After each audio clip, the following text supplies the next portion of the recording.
Hello everyone, আমি Asmita. Welcome back to my channel lost duo. আজকে আমাদের মেঘালয়া জার্নির প্রথম দিন। তো ডে ওয়ানে কী করলাম তোমাদের দেখাচ্ছি। এমনি দিন আমি এত সকালে কখনোই উঠি না, তবে আজকে যেহেতু ঘুরতে যাব তাই ভোর 5টার সময় উঠে গেছি। সো এখন বাজে সকাল 5টা।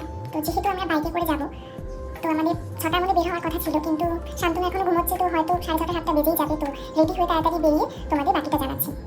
এই কিউট নেল আর্টটা আমি নিজেই করেছি। আমি আর শান্তনু রেডি হয়ে গেছি। এখন বাজে 6:15। তো বের হতে হতে 6:30 বেজেই যাবে। যেটা ভেবেছিলাম সেটা আর হলো না, 6টায় বেরিয়ে যাব ভেবেছিলাম। তো খুবই মিনিমাল একটা লুক রেখেছি, একদমই মেকআপ করিনি, জাস্ট ময়শ্চারাইজার অ্যান্ড সানস্ক্রিন মেখেছি, কারণ এতটা দূর যাব অ্যান্ড চুলটাও তোমরা দেখতেই পাচ্ছ বেরি করে নিয়েছি আমি। এতটা দূর যাব কোনোভাবেই সম্ভব না মেকআপ ক্যারি করা আমার পক্ষে, আর যেহেতু আমরা গোলুসাতে ট্রাভেল করব। তো ঠিক আছে, চলো তোমাদেরকে পরে দেখাচ্ছি কীভাবে যাচ্ছি আমরা, কোন রাস্তা দিয়ে কী করছি। ঠিক আছে, টাটা।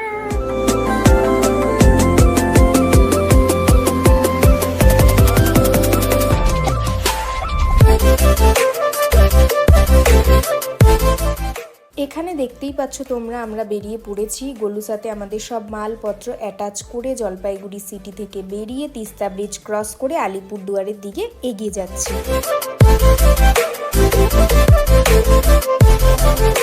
জলপাইগুড়ি টু আলিপুরদুয়ারের এই রাস্তাটা যে আছে, এটা আমার খুবই পরিচিত, কারণ ছোটোবেলায় প্রতি বছরই প্রায় এই রাস্তা দিয়ে আমরা মামাবাড়ি যেতাম স্টেট বাসে করে। কিন্তু এখন প্রায় 7-8 বছর হয়ে গেছে আমরা বাসে আর যাতায়াত করি না, ট্রেনেই যাই। তাই এই রাস্তাটা আমাকে একদমই ছোটোবেলার কথা মনে করিয়ে দিচ্ছিল বারবার। তো যাই হোক, আলিপুরদুয়ার সিটি ক্রস করে আমরা শামুকতলা বাইপাস রোড হয়ে আসামের রাস্তায় উঠে পড়লাম।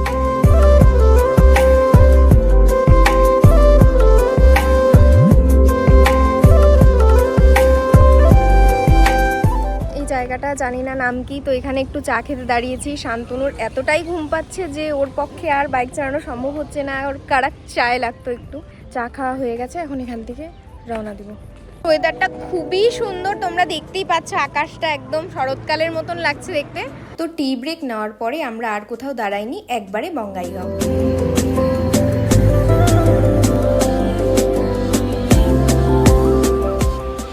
তো আমরা বঙ্গাইগাঁও এসে একটা এসি ক্যাফেতে চলে এসেছি। এত গরম বাইরে, অনেক খুঁজে একটা ক্যাফে পেলাম। বঙ্গাইগাঁও ঢুকে কোনো ভিডিও ক্লিপসও নিতে পারিনি, কারণ এতটাই এক্সস্টেড ছিলাম। চেহারা দিকে তোমরা বুঝতেই পারছো হয়তো।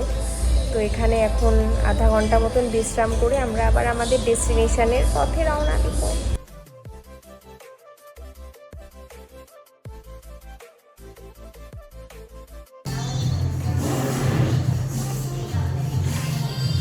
আজকের আমার ফুল লুক আমি অনেক পরে খেয়াল করলাম। নেল আর্টের সাথে আমার ড্রেসও ম্যাচিং হয়ে গেছে আজকে।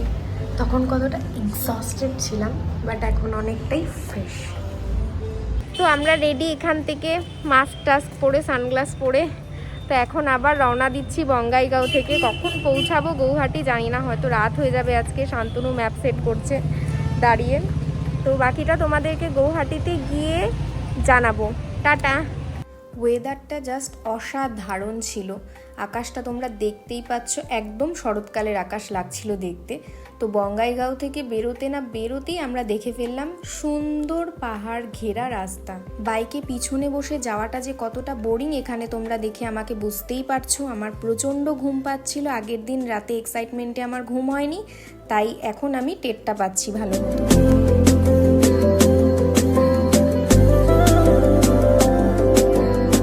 বঙ্গাইগাঁওয়ের পরে বরপেতা ক্রস করে আমরা মানস ন্যাশনাল পার্ক বা হাতে ছেড়ে এগিয়ে চললাম নলবাড়ির দিকে। সানসেট হয়ে যাচ্ছে, প্রায় বিকেল 5:30 বাজে। আমরা এখনও পৌঁছাইনি, 80 কিলোমিটার বাকি, এখনও 2 ঘন্টা মতন সময় লাগবে যেতে। আই ডোন্ট নো আজকে কী হবে, প্রচণ্ড এক্সস্টেড আমরা।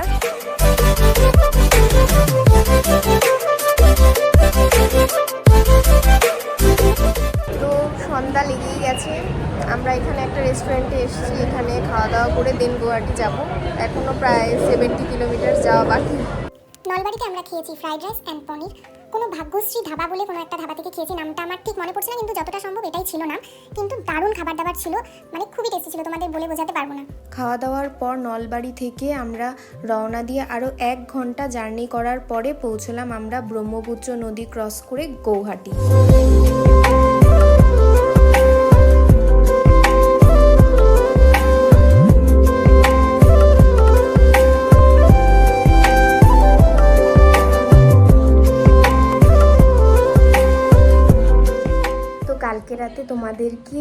কিছুই দেখাতে পারিনি, আর রুমের ট্যুর আর হোটেলের বাইরে কিছুটাই দেখাতে পারিনি। তো তোমাদেরকে রুমটা একবার দেখিয়ে দিচ্ছি। সো কালকে রাতে আমরা এখানেই ছিলাম, গৌহাটিতে। হোটেলের নাম হচ্ছে ইউরেকা গ্র্যান্ড।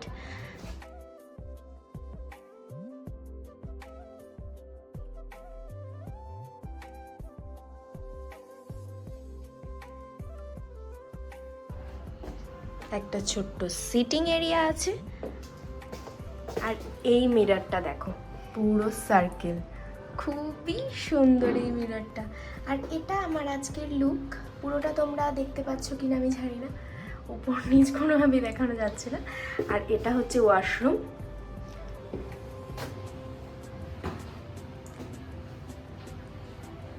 সো আজকে আমরা যাচ্ছি শিলং, রেডি হয়ে গেছি, এখন বাজে 10:30 প্রায়, তো 11টার মধ্যে বেরিয়ে যাব। তো তোমাদের সাথে শিলংয়ে গিয়ে দেখা হচ্ছে। তোমরাও গুয়াহাটিতে আসলে কেউ স্টে করতে পারো এখানে, একদম ব্রহ্মপুত্র নদীর পাশে।